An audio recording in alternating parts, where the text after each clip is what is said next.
San Lucas, capítulo 19. Jesús y Zaqueo. Jesús entró en Jericó y comenzó a pasar por la ciudad. Había allí un hombre llamado Zaqueo. Era jefe de los cobradores de impuestos de la región y se había hecho muy rico. Zaqueo trató de mirar a Jesús, pero era de poca estatura y no podía ver por encima de la multitud. Así que se adelantó corriendo y se subió a una higuera sicómoro que estaba junto al camino, porque Jesús iba a pasar por allí. Cuando Jesús pasó, miró a Zaqueo y lo llamó por su nombre. Zaqueo, le dijo, baja enseguida, debo hospedarme hoy en tu casa.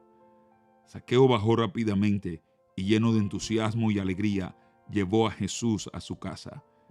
Pero la gente estaba disgustada y murmuraba, fue a hospedarse en la casa de un pecador de mala fama. Mientras tanto, Zaqueo se puso de pie delante del Señor y dijo, Señor, daré la mitad de mi riqueza a los pobres y, si estafé a alguien con sus impuestos, le devolveré 4 veces más. Jesús respondió, la salvación ha venido hoy a esta casa, porque este hombre ha demostrado ser un verdadero hijo de Abraham, pues el Hijo del Hombre vino a buscar y a salvar a los que están perdidos. Parábola de los 10 siervos. La multitud escuchaba todo lo que Jesús decía, y como ya se acercaba a Jerusalén, les contó una historia para corregir la idea de que el reino de Dios comenzaría de inmediato. Les dijo, un hombre de la nobleza fue llamado a un país lejano para ser coronado rey y luego regresar. Antes de partir, reunió a 10 de sus siervos y dividió entre ellos 5 kilos de plata, diciéndoles, inviertan esto por mí mientras estoy de viaje. Pero sus súbditos lo odiaban y enviaron una delegación tras él a decir, no queremos que él sea nuestro rey. Después de que lo coronaron rey, volvió y llamó a los siervos a quienes les había dado el dinero. Quería saber qué ganancias habían tenido.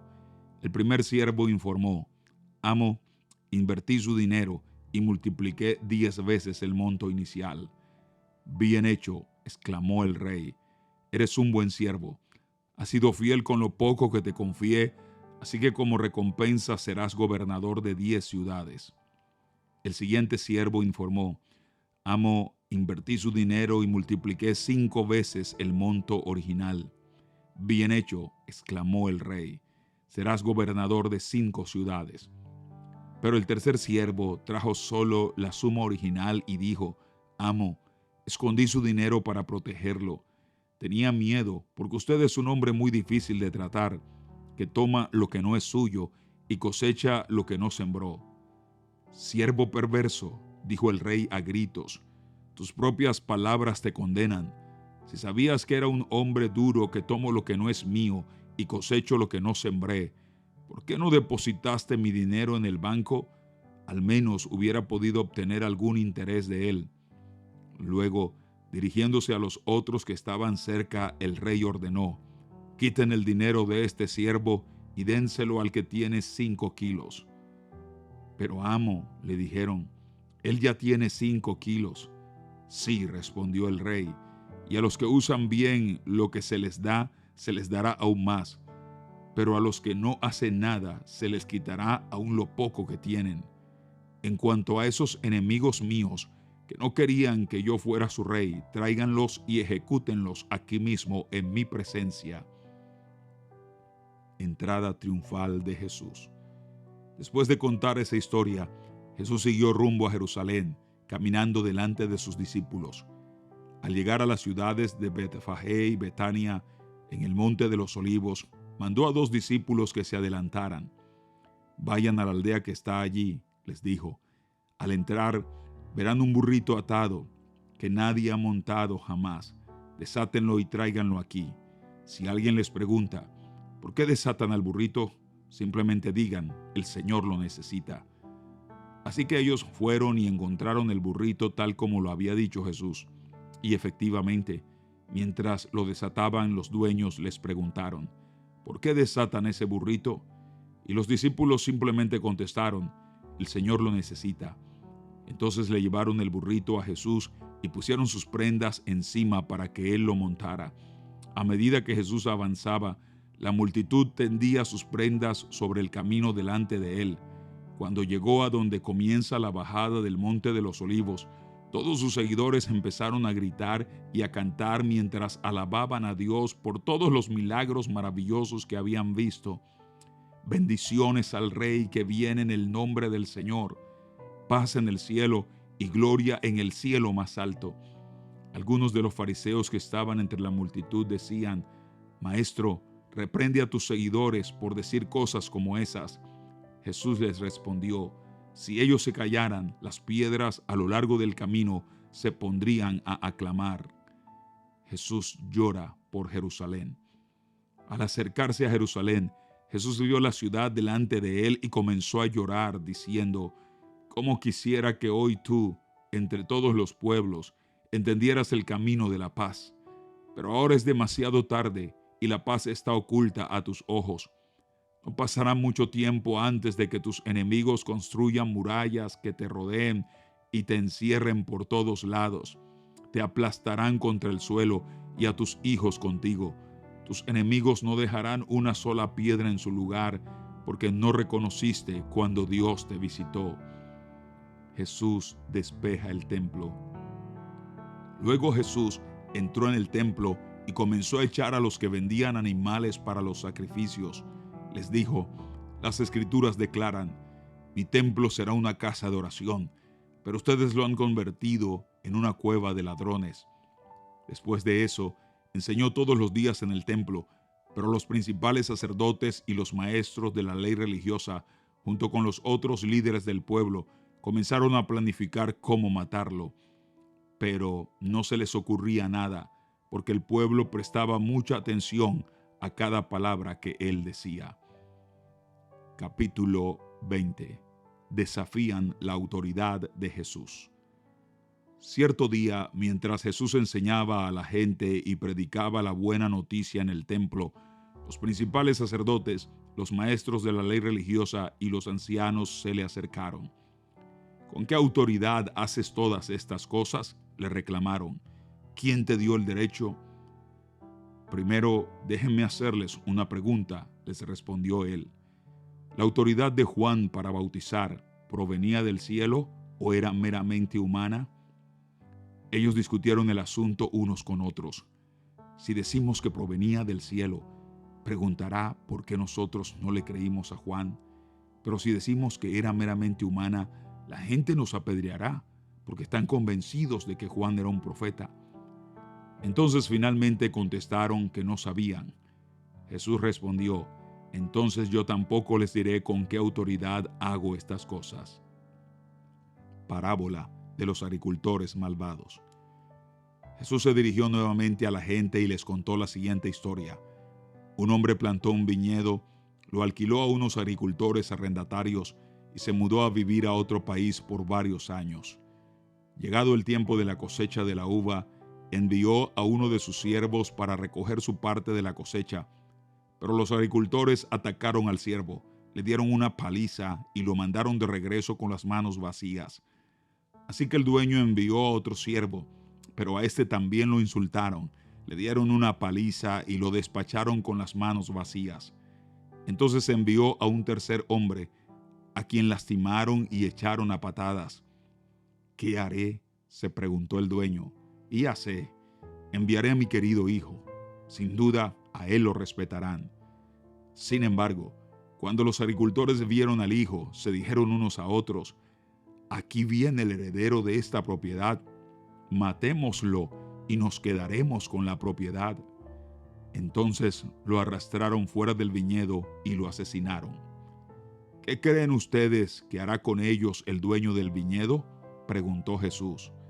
Les diré: irá y matará a esos agricultores y alquilará el viñedo a otros. Qué terrible que suceda algo así, protestaron los oyentes. Jesús los miró y les dijo: entonces, ¿a qué se refiere la siguiente escritura? La piedra que los constructores rechazaron ahora se ha convertido en la piedra principal. Todo el que tropiece con esa piedra se hará pedazos, y la piedra aplastará a quienes les caiga encima.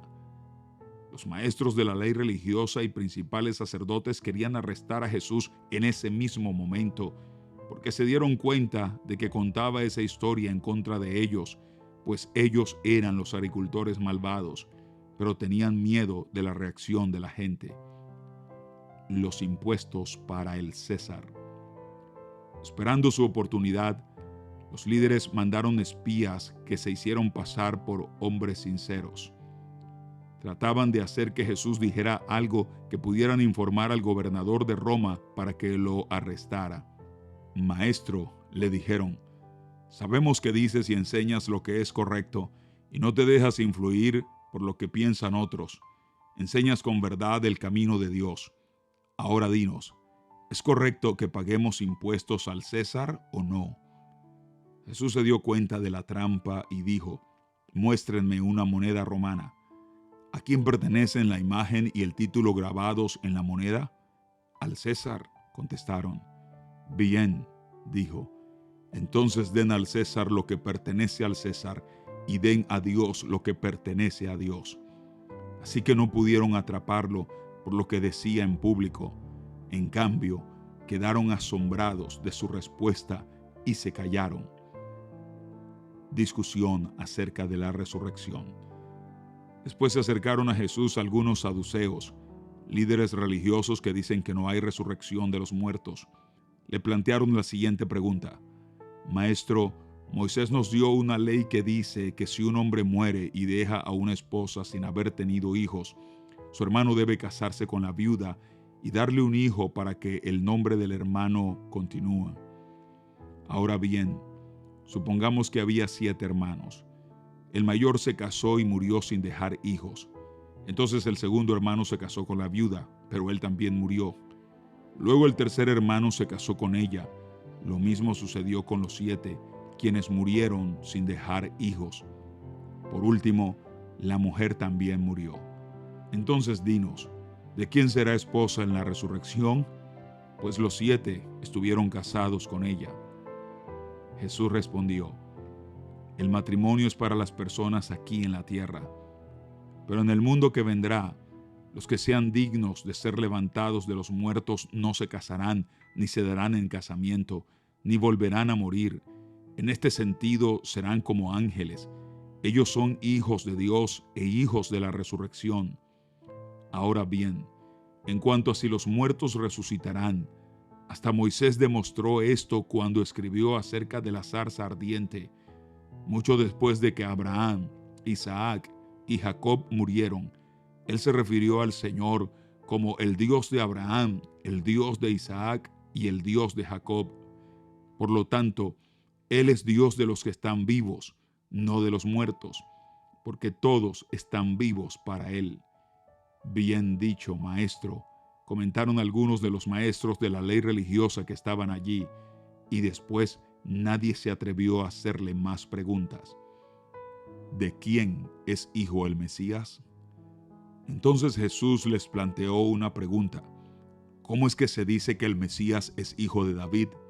Pues David mismo escribió en el libro de los Salmos: el Señor le dijo a mi Señor, siéntate en el lugar de honor a mi derecha, hasta que humille a tus enemigos y los ponga por debajo de tus pies.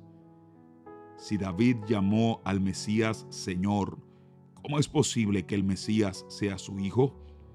Entonces, mientras la multitud escuchaba, se dirigió a sus discípulos y les dijo: cuídense de los maestros de la ley religiosa, pues les gusta pavonearse en túnicas largas y sueltas y les encanta recibir saludos respetuosos cuando caminan por las plazas. Y cómo les encanta ocupar los asientos de honor en las sinagogas y sentarse a la mesa principal en los banquetes. Sin embargo, estafan descaradamente a las viudas para apoderarse de sus propiedades y luego pretenden ser piadosos haciendo largas oraciones en público. Por eso serán castigados con severidad.